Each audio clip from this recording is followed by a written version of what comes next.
The US is one of the most notorious white nations in regard to its massive racial problems, particularly in regard to the African American community. Most members of this community are descendants of the slaves brought over from Africa, and this legacy still affects their standing today. In a previous video, I outlined how America had inspired Nazi Germany. While many may feel the US racism leading up to and after the war is indicative of wider racial prejudices in the Western world, the story I am about to go into detail shows this isn't the case. This story focuses around a standoff between white and black American troops stationed in Lancashire, England, as they no doubt prepared for the invasion of mainland Europe. Alan Rice, the professor of English American Studies at the University of Central Lancashire, outlines it in an online article I will link in the description.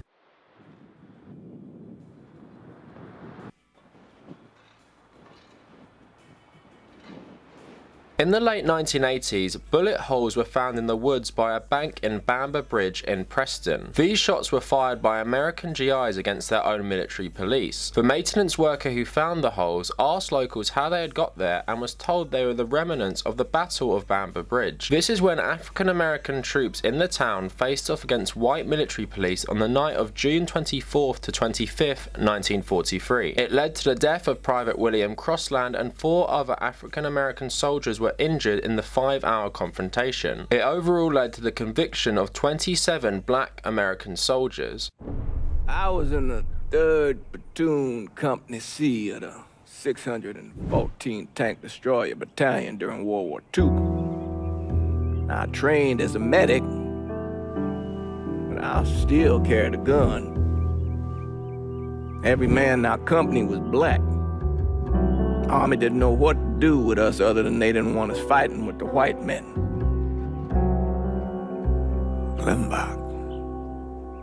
Klimbach was that little French town up there near the border with Germany, and we were ordered to take it. Now, the Krauts took out 3 of the 4 anti-tank guns we had, but there was no way in hell we were letting them get the better of us. We were determined to show we was just as good, if not better, than every other soldier in the service.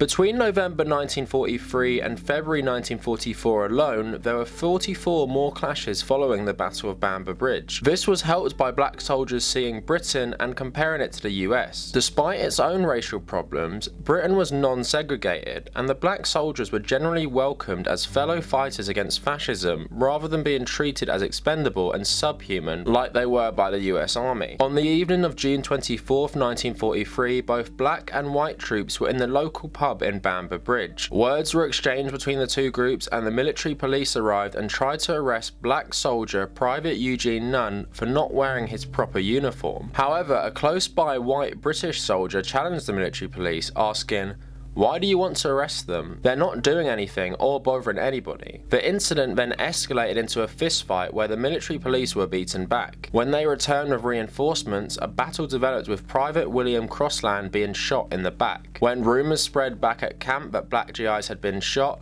scores of black GIs formed a crowd, with some carrying rifles. At midnight, more military police arrived with a mounted machine gun on a jeep. This prompted more black soldiers to draw rifles, barricading themselves in the camp, while others fled back into the town, leading to shootouts in the street. Many of these black soldiers had also been incited by the Detroit race riots on June 20th, where black men were attacked and killed by local police. The British soldier in the battle is a good example of the general attitude the British had to the Americans' extreme racism. No doubt the British had their own problems. The British government did not object to the US's segregationist policy, as they didn't want to cause trouble among their allies. However, cabinet members still rejected it and didn't want to lead their own people in adopting the American attitude towards black people. However, they still didn't want the British civilians interacting too much with the black GIs, as they ultimately wanted to keep in the Americans' good graces. Some British civilians did take inspiration from Jim Crow in their treatment of the African American guests. Black GIs reported some bars and inns did not allow them entry in places like Suffolk. A vicar's wife in another part of England drew up a 6-point code that was designed to keep black soldiers out of her village. While the British public at times accepted Jim Crow in some instances to appease their guests, There are many instances where they rebuked it. The vicar's wife I just mentioned caused outrage in her community, who then told a local paper that any coloured soldier who reads this may rest assured there is no colour ban in this country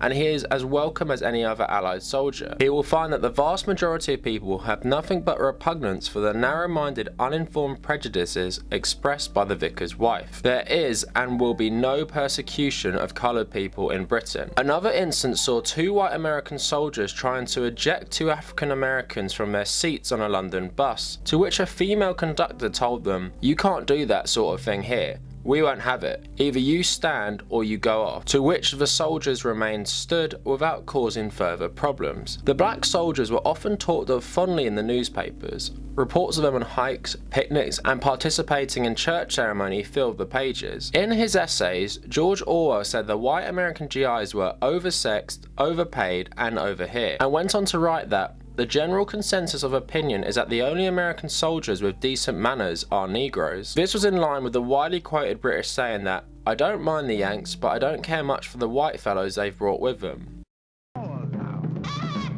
This thing might turn into something.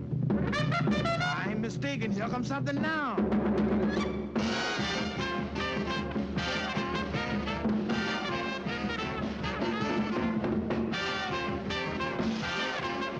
Former black GIs often later discussed fond memories of their time in Britain. Black veteran Cleof Hathcock remembers, "At the time the jitterbug was in and the blacks would get a buggin', and the English just loved that. We would go into the dance hall and just take over the place because everybody wanted to learn how to do that American dance, for jitterbug.